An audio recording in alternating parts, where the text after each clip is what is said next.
8 de la mañana con 47 minutos. Alejandro Enríquez, ¿cómo estás? Buenos días. Buenos días, Pancho. Buenos días a todo el auditorio.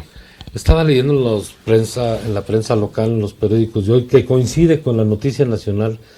Los empresarios zacatecanos están en crisis. Los empresarios de nuestro país están en crisis. ¿Qué está pasando en el sector empresarial desde tu punto de vista? Mira, nosotros lo hemos dicho muy claro, no solo a nivel local, sino a nivel nacional. El gobierno de la República ha hecho dos cosas, creo yo, de manera importante, bien. El combate a la corrupción y el combate a la impunidad. Creo que ahí ha habido avances sustanciales y hay que reconocerlo.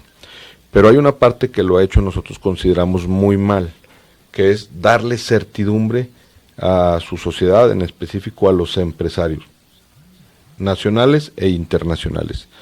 La decisión del aeropuerto es una de las causas que motiva esta incertidumbre. Pero ponemos un ejemplo y en Coparmex lo denominamos la ley Gandaya. ¿Qué es esta ley? Tú podías hasta el 2018 hacer una compensación universal, es decir, con todos los impuestos que tienes que pagar para el gobierno, podías tener IVA a favor en un mes y impuesto sobre la renta a pagar. Si traías IVA a favor 3 pesos y tenías que pagar 5 pesos, pagabas el diferencial de 2 pesos y estabas a mano y seguías avanzando. Y nosotros lo denominamos la ley Gandaya porque ya no se puede hacer eso. Si traes 3 pesos de IVA, pues hay que pagarlos y hay que pagar el impuesto sobre la renta y después el gobierno te lo regresa. Está demostrado que se han tardado hasta 8 meses en hacer esas devoluciones, que es prácticamente que te estén jineteando tu dinero. Eso pues, no genera certidumbre.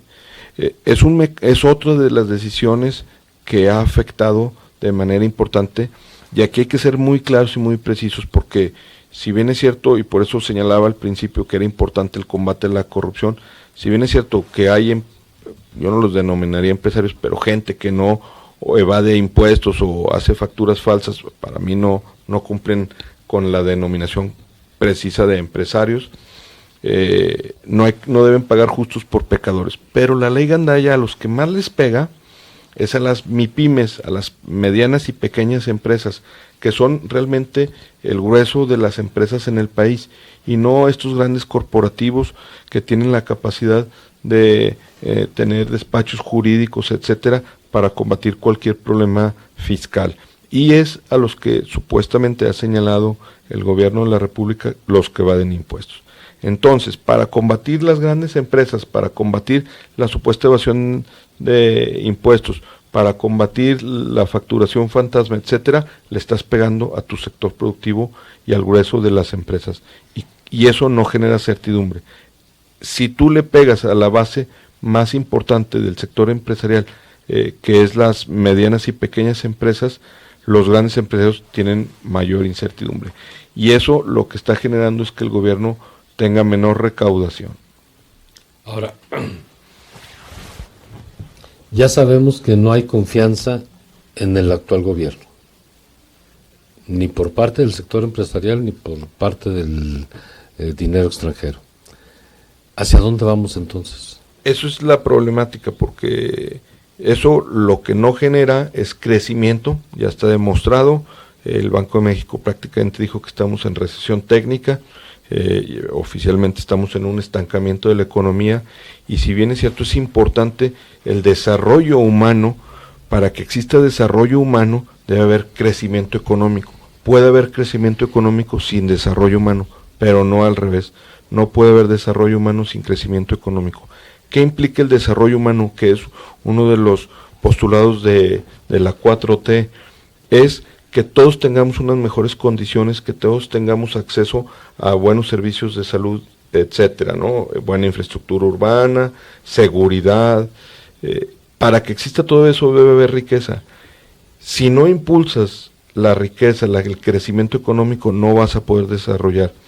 Para ser muy precisos, el desarrollo humano, como lo denomina el presidente de México, es redistribuir la riqueza. Si no hay riqueza, ¿qué redistribuyes?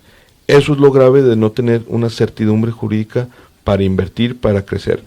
Esto que te decía de la ley Gandaya, y que prácticamente el gobierno federal está jineteando el dinero de los empresarios, si no hubieran hecho eso, hubiera permitido al gobierno crecer por lo menos al 2%, porque ese dinero se hubiera reinvertido y hubiera estado circulando en el país, lo cual no está sucediendo. Van 9 meses de gobierno, Alejandro. ¿Necesita López Obrador más tiempo? ¿O a estos 9 meses ya podemos decir no está cumpliendo? No, necesita desarrollar todo su gobierno para poder hacer una evaluación correcta y yo creo que justa al presidente. Lo que pasa con estos señalamientos son alertas, es decirle, presidente, por acá no. Te preguntaba eso precisamente por esa respuesta, porque yo veo que el problema es que no hace caso, que nada más es su palabra y punto. Todos sabemos que él tiene otros datos, lo que es importante es convencerlo de ¿Fue los chiste nuestros. No, bueno, así lo manifiesta él. Lo importante es convencerlo o sentarnos a dialogar. Bueno, vamos a ver tus datos, vamos a ver los datos que tenemos todos y entonces podemos llegar a acuerdos. Hoy precisamente en la mañanera señaló que ya salió un acuerdo, que había un conflicto muy grande y que era de mucha certidumbre empresarial, que había la CFE con los contratos de proveeduría o de ductos de gas en el sureste del país. Ya se arregló, incluso lo que siempre determinó el presidente de la República, que iba a separar el poder económico del poder político, apareció hoy el empresario más destacado de este país o más rico, que es Carlos Slim, en la mañanera. Bueno, ya entendió que separar el poder político del económico no implica estar peleado con los empresarios, por el contrario, se tiene que trabajar de manera coordinada. Esa solución para nosotros es muy importante porque genera o puede empezar a generar esta certidumbre, confianza en los empresarios y ya empezó a separar la ideología de sus colaboradores, que en este caso era Manuel Bartlett, de las decisiones económicas del Estado.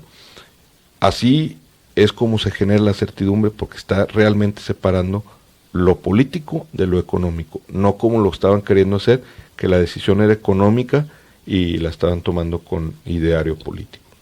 Y en Zacatecas, Alejandro, ¿cómo andamos? ¿En el mismo tono de confianza o desconfianza empresarial? Yo siempre lo he dicho, en Zacatecas yo no veo una política pública clara, definida de impulso del desarrollo. Esto implica los 3 órdenes de gobierno, el ejecutivo, el legislativo y el judicial.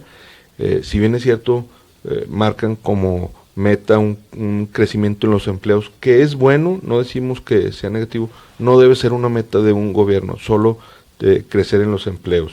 Es uno de los indicadores, es importante, pero yo también siempre regreso al gobierno con esta pregunta: ¿y quién les dijo que queremos ser empleados o solamente empleados?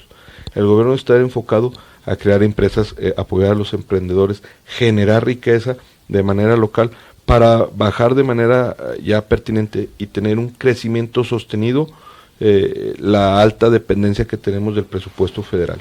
¿Es posible? Sí, en el mediano y largo plazo. Yo siempre lo digo, Zacatecas está en la dona del desarrollo, pero nosotros somos el hoyito de la dona, ¿no?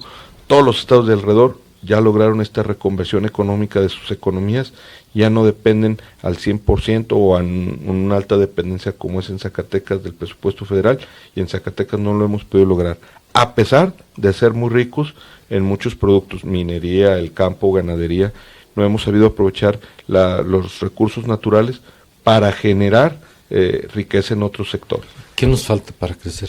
Decisión y tener gobiernos que se comprometan con sus ciudadanos y ciudadanos comprometidos con el crecimiento de su propia población, es decir, mayor participación ciudadana, señalar, y como nosotros lo hacemos o tratamos de hacerlo desde Coparmex, es señalar la crítica, ponerle una propuesta en la mesa, pero sobre todo yo siempre digo que es lo importante, cómo y cómo te involucras en el desarrollo de tu propuesta, porque si bien es cierto, es muy fácil señalar y de criticar, ya implica un poquito más de complejidad hacer una propuesta, pero lo que hace diametralmente la diferencia es involucrarte en el desarrollo de esa propuesta, es decir, participar, porque no siempre puedes, y eso es muy claro, tener la razón, pero en la medida que te involucras puedes modificarla e impulsar el crecimiento. Ya nos hace falta crecer, ¿no?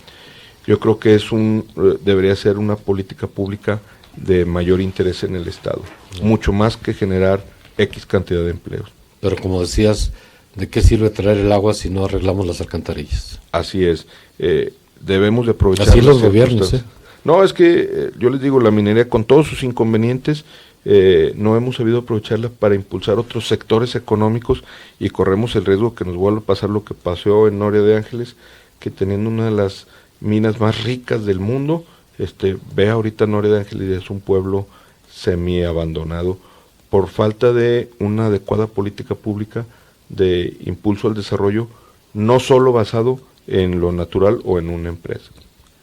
Y que está muy, muy lamentable aquella zona. Ahora es una zona de inseguridad. Aquella mina que fue ejemplo de riqueza mundial, hoy es centro delictivo. Por eso es importante involucrarnos para que no nos suceda. Tenemos un alto riesgo en todo el estado de que así sea, por la alta dependencia del presupuesto federal y o de los recursos naturales en el estado. Alejandro Enríquez, muchas gracias. A ti, Pancho. Nos escuchamos el próximo martes. Un saludo a mi radioescucha, Armando Espinosa. Es el único que me escucha. Eso me dice. ¿Tres? Ah, bueno. Toñito, Armando y yo. Muy bien. Vamos a fuerza, ¿verdad? Ya mero te alcanzo. Sí, los míos son 4, güey. Muy bien. Alejandro, muchas gracias. Buen día. Toño Muciño, bienvenido.